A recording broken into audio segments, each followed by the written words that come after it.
If I had thrown that post-it away, I would probably be dead by now. That thought was the only thing keeping me steady as I stepped into the silent house, still smelling faintly of antiseptic from my night shift.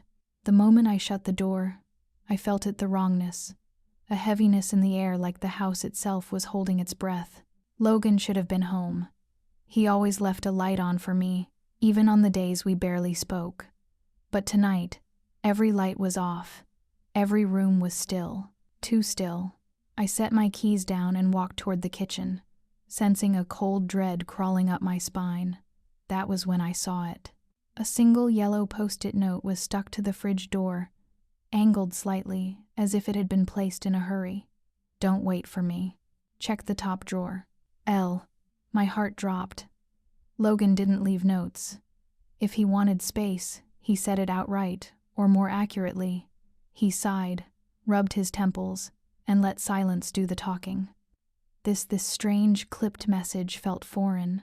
I opened the drawer, half expecting something dramatic, a written explanation, maybe even a goodbye letter. Instead, I found chaos. Late bills, overdue notices, and the stack of documents Patricia had forced me to sign months ago. The ones she said were routine updates for refinancing. I remembered how tired I'd been that day, how easily she slid the papers under my hand, how Logan avoided my eyes while I scribbled my signature. A sound behind me made me jump, just the ice machine activating, but fear had already dug its claws in. I called Logan, but it went straight to voicemail. I texted him, delivered, no reply. Then, as if on cue, my phone buzzed with a message from Patricia. Men need space, Ava. Don't make this harder. Let him breathe. Let him breathe? Logan had emptied his side of the closet. His laptop, passport, and duffel bag were gone. That wasn't space. That was disappearance. I walked through the house room by room, trying not to imagine worst-case scenarios. But something else was wrong, subtle, but undeniable. A few desk drawers are slightly open, papers shuffled out of order. Not ransacked, just searched. By who? And for what? Suddenly, my phone vibrated again. This time, from an unknown number. Stop looking for him. He made his choice.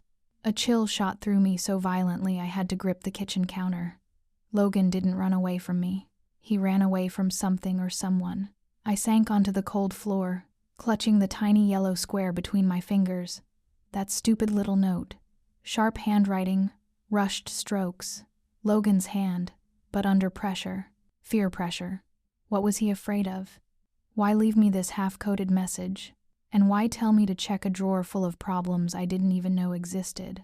I wished, in that moment, that I could hate him for leaving, for the silence, for letting me wake up alone in a house full of unanswered questions. But all I felt was a hollow ache and a rising certainty. He didn't leave me. He was running from a danger that had already reached our doorstep. I pressed the post-it flat on my palm, staring at it until my eyes blurred. I didn't know then that this note, small, torn at the corner, almost laughably insignificant, would be the only reason I survived the weeks to come. But that night, it was just a riddle, a warning, and the first crack in the truth I had been too blind to see. If the post-it was the spark, the next morning was the explosion. I woke with aching eyes, still in my scrubs, still clutching the note as if letting go meant accepting Logan was gone for good. At the hospital, Mia took one look at me and pulled me into the break room without asking a single question. I told her the bare minimum: Logan vanished, left a strange note, and wasn't picking up calls. Her eyebrows knit in worry, not surprise, and that hurt more than I expected. She reminded me of every odd thing I had brushed aside. The late nights, the locked phone, the time he came home with a cut above his eyebrow and mumbled something about clumsy clients. And as she spoke, the pieces I had avoided looking at began to fall into a shape I didn't want to recognize. I think something's wrong, Mia. You think? She didn't say it harshly, but the truth stung anyway. I drove home after my shift, bracing myself, but nothing prepared me for the state of the house. The door wasn't broken, yet slightly ajar. The living room looked normal, but the study drawers were pulled out an inch, like someone had opened them and put them back, just not carefully enough. I strolled, every breath shallow. If a burglar had been here, why not take anything? If it was Logan, what was he searching for? A knock on the door startled me. It was Daniel, the quiet neighbor who rarely left his porch. He had that look half concerned, half calculating, like he was piecing together a puzzle he wasn't sure he wanted to solve. "Ava, you okay? Your back gate was open. Just wanted to check." "I'm fine. Actually, no. Logan left last night." Daniel didn't blink in confusion, as I expected. Instead, he pressed his lips, nodded once, and then said something that chilled me more than the empty house. "I saw him last week arguing with a man by the driveway. Never seen the guy before. Looked tense. Tense how? Like whatever they were talking about could ruin one of them." His words rattled around in my head long after he left. Logan never mentioned any work conflicts to me. He never told me anything that hinted at danger, and that now I realized was the problem. I had convinced myself silence meant stability, but maybe silence was just a shield. As sunlight shifted through the curtains, I rechecked my phone. No messages from Logan, no missed calls, but one new text, same unknown number as last night. "Stop digging." No punctuation, no signature, just an order. My chest tightened. Whoever this was, they knew I was looking. They wanted me to stop. That alone told me I couldn't. I sat on the sofa, gripping the post-it until the corners bent. Thoughts spiraled, not just fear, but recognition. Signs had been there for months, maybe years. Logan's sleepless nights, his distracted gaze at dinner, the quiet panic in his voice the day Patricia handed me those papers, the way he held my wrist a second too long, as if wanting to confess everything but terrified to start. I remembered something he whispered once when he thought I was asleep. "I'm sorry, Ava. I'm trying." Trying what? To protect me? To escape something? Or to choose between me and a truth far bigger than our marriage? That question hooked into me like a claw and refused to let go. Night fell faster than usual, or I just stopped noticing time. I stood in the middle of the living room, listening to the hums and creaks of a house that suddenly felt foreign. He had been living with fear, hiding it behind chores and routines and tired smiles. And I too, trusting, too hopeful, had mistaken fear for stress, distance for fatigue. Logan didn't leave without warning. The warning had been there all along. I just didn't want to see it. By the time the streetlights flickered on outside, one thing had become painfully clear. Whatever drove Logan to disappear had already started weaving itself around my life. And even though a part of me wanted to curl up and pretend none of it existed, another part, stronger, sharper, rose up with a new thought. If I didn't uncover the truth, it might not be me who disappeared next. By the time I arrived at the police station the next morning, exhaustion had settled into my bones, but adrenaline kept me upright. Detective Carla Ruiz introduced herself with a firm handshake and steady eyes that seemed to catch every tremor in my voice, every detail I didn't realize I was revealing. I handed her the post-it, the photos of the drawers left slightly open, and told her everything I could without letting my voice break. She listened closely, but with a kind of caution, the kind that told me she had seen too many cases where a missing husband wasn't really missing, just running. When she pulled up neighborhood camera footage, I felt a sick twist in my stomach. There he was, Logan, walking to his car the night he vanished. No one chasing him, no signs of force, no frantic glances over his shoulder. He looked calm. At least, that's what a camera sees. Carla paused the footage, tapped her pen, and said a sentence that made my chest hollow out. "From what we can tell, this looks voluntary." I don't believe that. Belief isn't evidence, Ava. She wasn't cruel, just clinical. But the words cut anyway.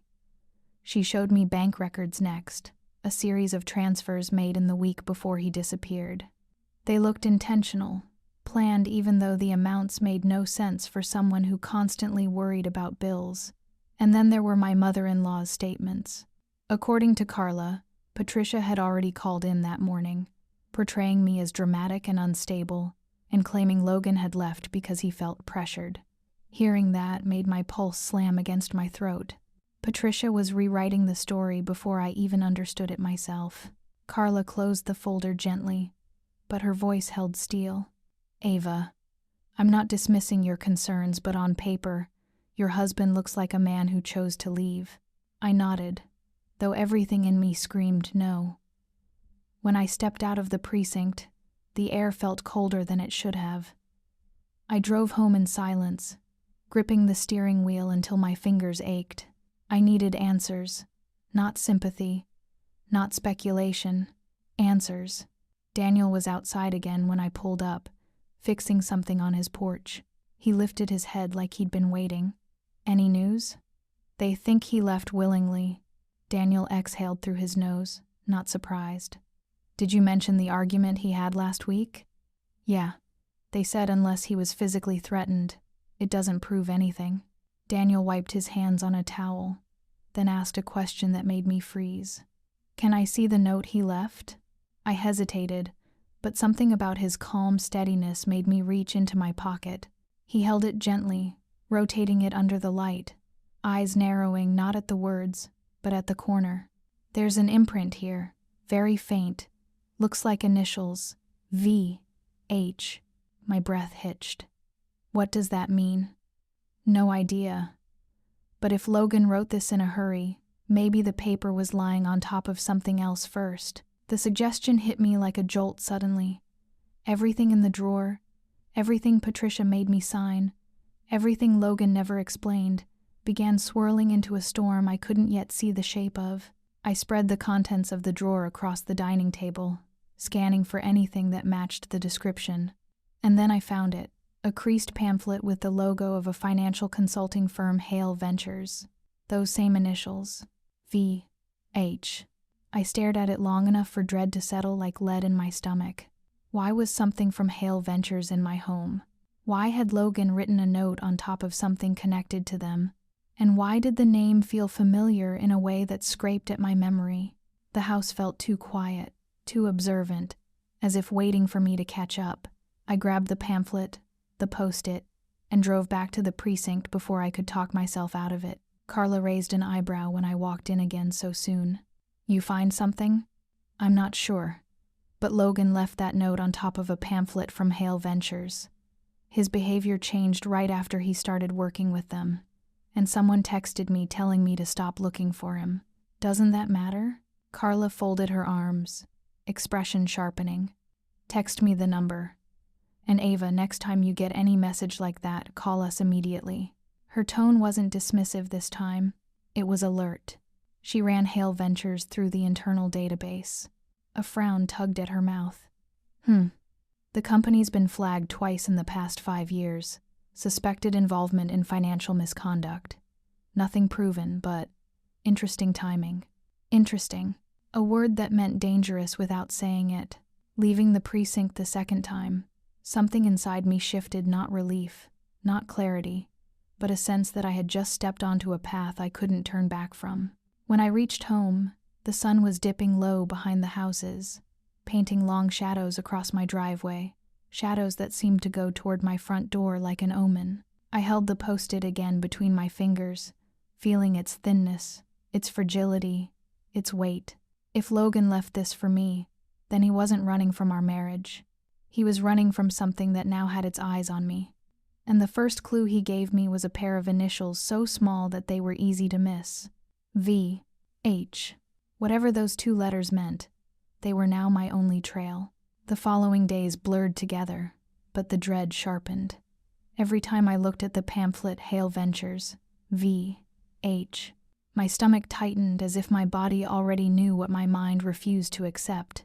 Whatever Logan got tangled in, it wasn't a simple work problem. It was bigger, darker, and somehow, I had already been pulled into its gravity without even noticing. Detective Carla called me back to the precinct that afternoon, her tone clipped but not unkind. She had found something she wanted to show me in person. When I arrived, she slid a thin folder across the table, her eyes steady on mine. Ava, Did you know you're listed as a secondary signatory for 2 accounts associated with Hale Ventures? What? No. I never. These signatures match your ID on file. I stared at the photocopied pages, bile rising in my throat.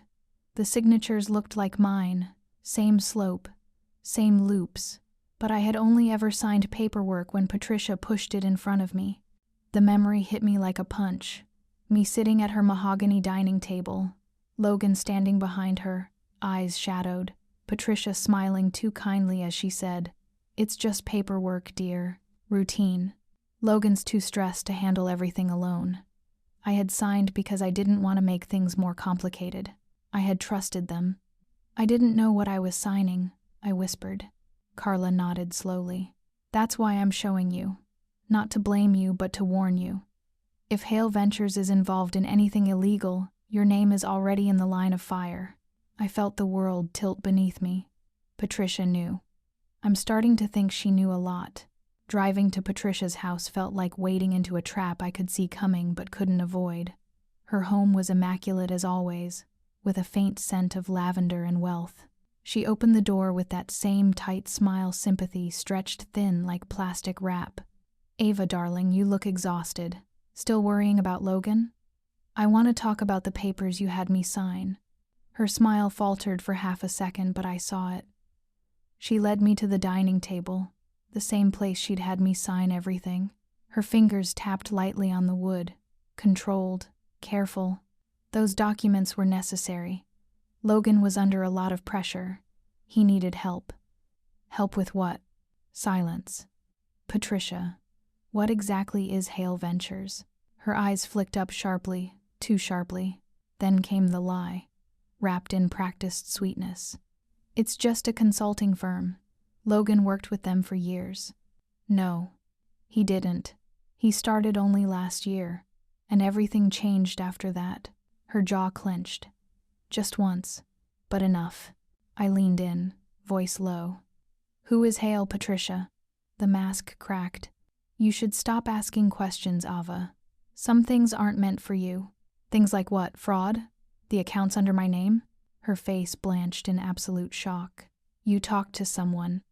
You set me up." The silence between us thickened until it hummed in my ears. Then Patricia's voice dropped to something brittle. "Logan was supposed to handle this. He wasn't supposed to involve you." "Handle what?" "He made a deal he couldn't keep." Before I could press further, her phone vibrated.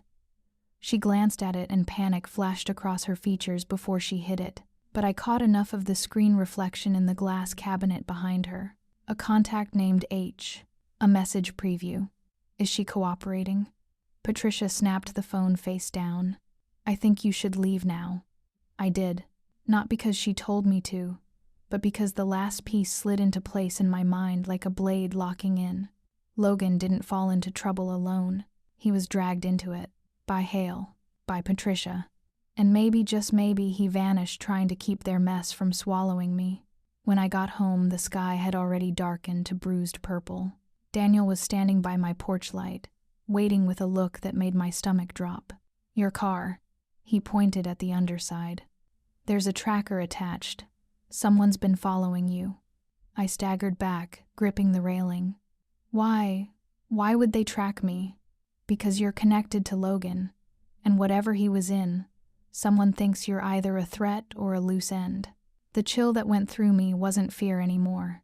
It was a realization. Heavy, sharp, final. That night, I couldn't go home. I drove to my mother's small apartment across town, heart pounding, throat tight. I told her only pieces of the truth, not because I wanted to lie, but because I didn't yet know how deep the truth went. While searching through an old storage box of mine, my fingers brushed against a notebook I hadn't seen since the first year of marriage. Logan's notebook, the one he used for work ideas and random thoughts. Inside, his handwriting curled across page after page, frustration, fear, desperation. And then, one line circled twice. "If she ever sees a note from me with no explanation, tell her to follow her instincts, not my mother's words." My breath caught, my vision blurred. Logan left the post-it because he couldn't stay. Because danger was closer than I realized. Because the people I thought were family were part of the reason he had to run.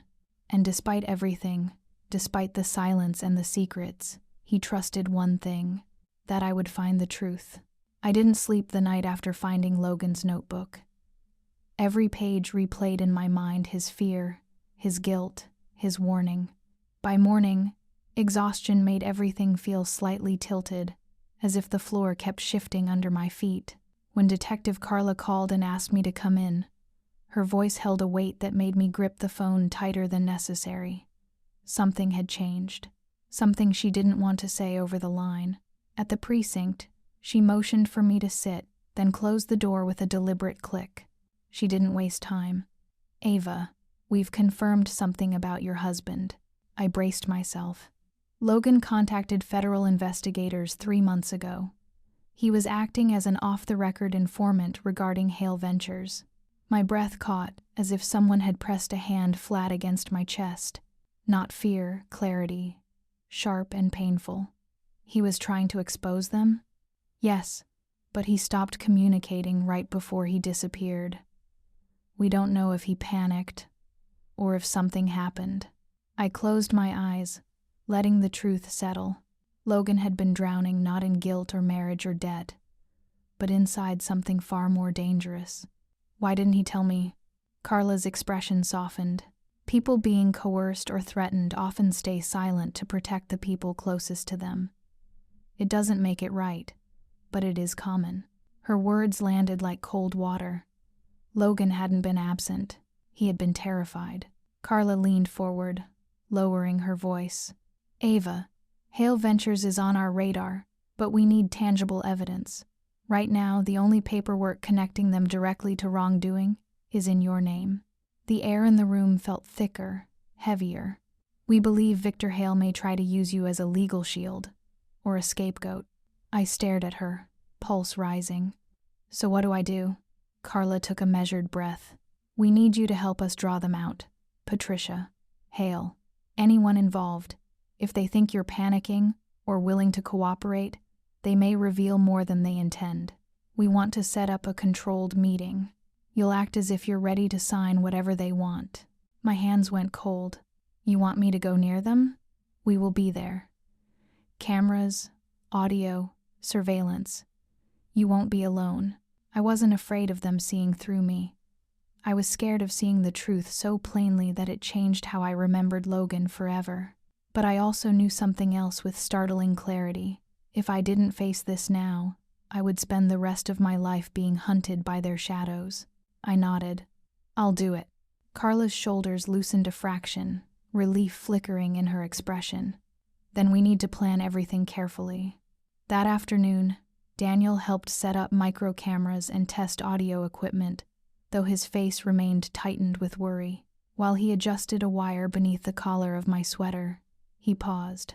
"You don't have to be the one walking into this. But I am the one they chose to trap," I said quietly. "And I'm the only one who can let them expose themselves." Daniel didn't argue, but the muscles in his jaw tightened, as if he were swallowing something bitter.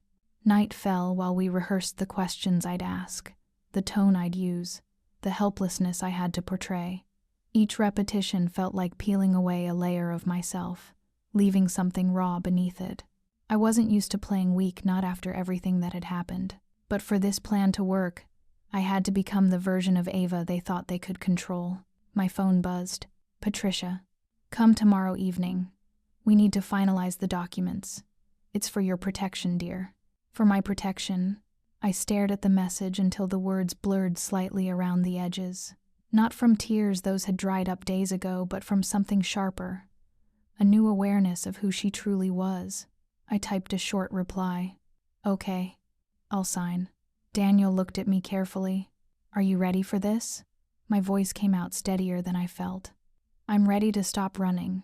Later, alone in my room, I held the post-it again, not like a clue this time, but like a question I needed to answer. Logan had wanted to protect me, but protection without trust had left us both vulnerable. His silence hadn't saved me, it had forced me into a corner where I now had to fight my way out. And yet, despite that, a quiet truth surfaced inside me.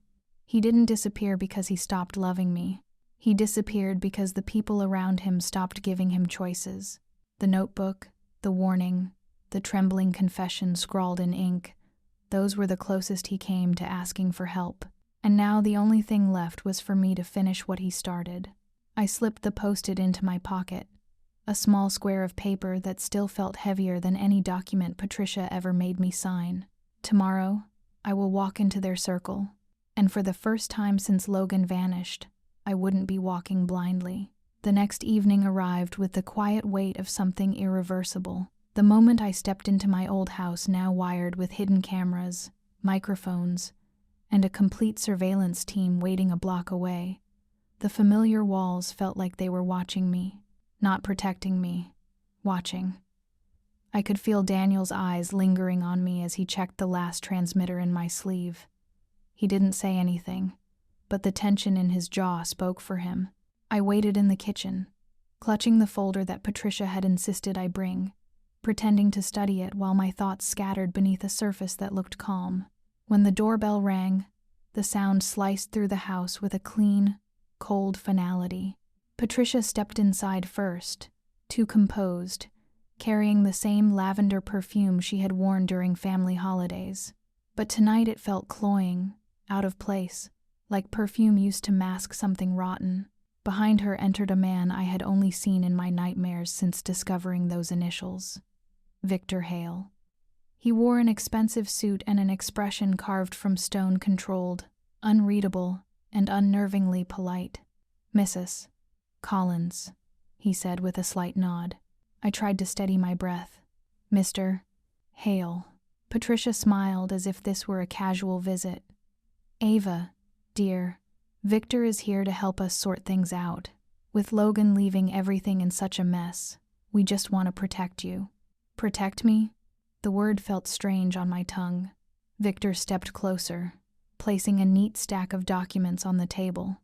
"All you need," he said, "is to transfer certain financial responsibilities to your name. Once that's done, creditors won't come after what Logan left behind. Everyone wins. Everyone. Except Logan. Except me. Except the truth." I forced my voice to shake just slightly. "So, if I sign these, everything becomes my responsibility?" Victor gave a reassuring smile, empty, rehearsed. "Exactly. It's the safest way for everyone involved." Patricia chimed in quickly. "Logan got overwhelmed. He should have told you, but you know how he was. He always needed guidance." Guidance. A carefully chosen word that almost made me forget to breathe. I sat at the table, lowering myself slowly, letting them think I was wavering. I flipped through the papers, pretending I didn't notice how every line steered liability toward me. As my fingers brushed the stack, I slipped the post-it from my pocket, setting it deliberately on the table like a forgotten scrap. Patricia stiffened. Victor's eyes landed on it with unsettling precision. I looked him directly in the face. This is what he left me. He didn't say goodbye. He didn't explain. Just this. "Tell me, Mr. Hale, did Logan write this because he trusted you, or because he feared you?" Victor's expression cracked, not fully, but enough to let something darker seep through. Patricia moved quickly. "Ava, don't twist things." Logan was confused. "He didn't mean for you to..." But her voice faltered when she realized what she'd just admitted. I leaned forward. "What deal did Logan make? The one he couldn't keep?" Patricia froze. Victor's jaw tightened. The silence that followed didn't feel empty. It felt charged, as if the air itself was holding its breath before something dangerous snapped. Victor broke first. He knew what he signed up for, and when he decided to run, he put all of us at risk, including you. If you cooperate, this can still end smoothly." "Smoothly?" My voice sharpened without rising. "You're asking me to inherit crimes I didn't commit." Victor's eyes narrowed, tone dropping to something colder. "Let me be clear. Logan chose to disappear rather than testify. Following his example would be wise. There it was, the threat beneath the courtesy. the truth beneath the lies. I didn't need to act scared, my body reacted on its own, a sudden stillness spreading through me, the kind that comes right before a storm breaks. Patricia reached for my hand, whispering, "Ava, just sign. Don't make this harder." But then she said the one thing she shouldn't have, words that pierced through the entire performance. "Logan should have kept you quiet from the beginning." It was instantaneous. The front door burst open. Shouts filled the house. Flashlights cut through the room like blades. "FBI. Hands where we can see them." Victor jerked up from his chair, grabbing for me, but Daniel lunged through the doorway before anyone else reached me, pulling me out of his grasp with a force that knocked the chair sideways. Chaos erupted as agents pinned Victor to the ground and cuffed Patricia, while she screamed about misunderstandings. I stood there, barely breathing, surrounded by uniforms, floodlights, and the echo of the threat Victor had delivered only seconds before. Carla pushed through the agents and came straight to me, her voice low but steady. "You did exactly what you needed to do. We got everything on tape." He incriminated himself. I looked down at the table, at the scattered documents, at Patricia's trembling hands, at the post-it lying quietly in the center, small, wrinkled, unchanged. The only honest thing left from Logan. Carla placed a gentle hand on my arm. "Ava, you should know something. If you had signed those papers tonight, they would have owned you, legally, financially, and possibly permanently." Her meaning wasn't metaphorical. I understood completely. The post-it hadn't just led me to the truth. It had kept me alive long enough to stand in this room. Grief arrived in waves I didn't expect. Not loud, not dramatic, just steady, like a tide that kept returning even when I thought I had walked far enough away from it. After the arrests, after the statements, after the nights replaying every conversation I had with Logan, what remained was no longer fear. It was the knowledge that he was gone, truly gone, and that even the truth couldn't give him back to me. I moved into a small apartment to regain some control over my days. Still, his absence stayed with me everywhere I went. His empty side of the bed, the quiet mornings when I instinctively waited for the sound of his footsteps, the way I still turned my head whenever someone of his height walked past me in a crowd. Losing him was not a single moment. It kept happening over and over, in different shapes. Carla called me back to her office a week later. She spoke gently, but the facts were firm. He died within days of disappearing, and despite everything he was caught in, he spent that time trying to make sure you wouldn't carry the fallout. I asked only one question. Did he suffer?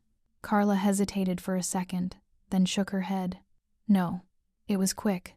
That answer didn't make the grief easier, but it gave it boundaries, something to hold on to instead of the endless guessing that had consumed me. When I went home, I didn't cry the way I thought I would. Instead, I sat on the floor of my apartment and let myself remember him without the shadows of Hale or Patricia.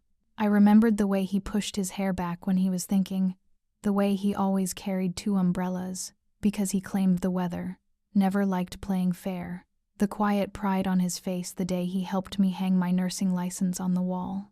I remembered the softness he tried so hard to hide, and I understood something. His secrets didn't erase who he was before fear took over his life. In my journal, for the first time, I didn't write about danger, evidence, or strategy. I wrote about love that had been complicated, imperfect, and real. I wanted more time with him. Not a perfect marriage, just time. Grief didn't need closure. It needed honesty. And honesty meant accepting that I loved a man who tried to protect me, but didn't know how to save himself. Accepting that I might never fully understand every choice he made. Accepting that loving someone doesn't require forgiving every mistake, but it does require facing the truth of who they were, not just who we wanted them to be. A few days later, I put away the case files, the statements, the photographs, not to forget, but so my home wouldn't feel like a crime scene. I kept only one thing near me, not as a symbol, not as an answer, but as the last trace of him I could still touch. It reminded me that he tried, even when he was afraid. That mattered more than anything Hale had taken from us. One morning before my shift, as I tied my hair back and looked at my reflection, I realized something had changed. I still missed him. I always would. However, the fear that had followed me for weeks was no longer there. What remained was the part of him that loved me before everything else collapsed. My phone buzzed then, a message recovered from federal storage and sent with authorization. I wanted you safe. I'm sorry I couldn't stay. I didn't break down. I didn't freeze. I just stood there, letting the words settle in the quiet of my kitchen. It wasn't forgiveness. It wasn't closure. But it was something true. And truth, even painful, gave me a direction. I slipped my phone into my bag and stepped out into the hallway, the morning light stretching across the floor. I wasn't walking away from him. I was walking forward with the part of him that tried, with the part of me that survived, and with the understanding that healing doesn't replace what was lost. It simply makes room for what comes next.